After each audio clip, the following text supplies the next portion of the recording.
make sure that no elected officials in the United States are taking cartel money. That's the number one thing we should do. Mm-hmm. And we've got these elaborate, throughout a bunch of different federal agencies, including the FBI, money laundering interdiction operations where you can't even withdraw large amounts of cash from the bank without getting invasive questions or getting hassled. Why is that? It's the name of, we're going to stop money laundering. Yep. And this arose in, with a bunch of these horrible laws after 9/11.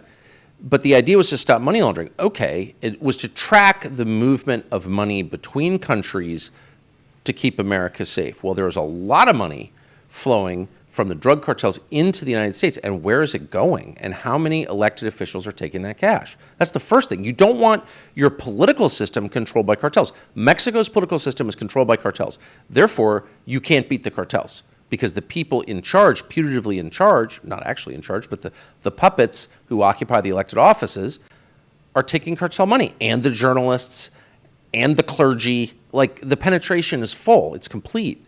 You don't want that here. We will never recover from that, and we're moving toward that, and no one's saying that out loud. It is the reason, Mexico looks like what it does. So you have border towns all along the U.S. and Mexico border, some of which are sister cities. Yes. And you have, on the Mexican side, complete corruption, degradation, criminality. The only way to operate a business is through bribery. It's madness. And then right across the border on the American side, thankfully, for the most part, in the United States, it's secure. It's relatively peaceful. And by the way, there are Mexicans on both sides. There are people of Mexican ancestry. They're the same families. Exactly. And some are living in peace and harmony and safety, and others are living in Hobbesian chaos. So the system matters. Corruption, it's not simply like, paying the DMV lady to get your driver's license faster. Once it gets in your system, this has happened in Ukraine, it's very hard to get it out. It changes people's expectations about their relationship with government. Everything changes. Everything rots.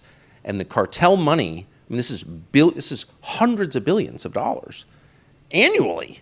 And so that money will rot our country, and we need to keep track of it. And also we need to figure out, where did they get all these weapon systems? A lot of them came from Ukraine. Again, no one wants to say that for some reason, but it's a fact. We paid for the weapon systems that the cartels have.